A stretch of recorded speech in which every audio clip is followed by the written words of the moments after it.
مجھے ایک بار ایران کے ایک گمنام قصبے میں جانے کا اتفاق ہوا۔ یہ اصفہان اور شیراز کے درمیان تھا۔ میں اس کا نام بھول گیا ہوں۔ مجھے وہاں رات گزارنا پڑ گئی۔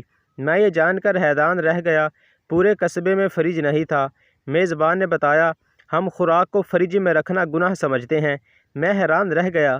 وہ بولا، شاہ ایران کے دور میں حکومت عوام کو فریج خریدنے کی ترغیب دیتی تھی۔ قسطوں پر ٹی وی اور فریج مل جاتے تھے۔ پورے شہر نے فریج خرید لیے۔ ہمیں چند دن بعد احساس ہوا ہمارے دل تنگ ہو گئے ہیں۔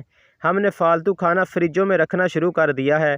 لوگ اس سے پہلے اضافی کھانا ضرورت مندوں یا ہمسایوں میں بانٹ دیا کرتے تھے۔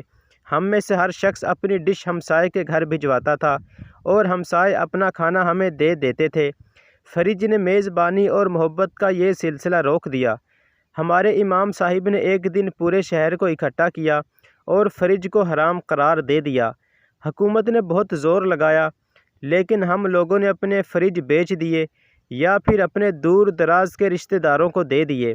وہ دن ہے اور آج کا دن ہے۔ ہمارے قصبے میں فریج واپس نہیں آیا۔ میں نے پوچھا، اس سے کیا فائدہ ہوا؟ وہ ہنس کر بولا، بہت فائدہ ہوا۔ ہمارے پورے شہر میں کوئی شخص بھوکا نہیں سوتا۔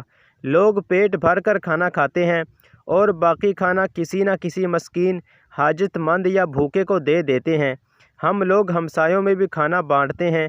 یوں پورے شہر میں کوئی بھوکا نہیں رہتا۔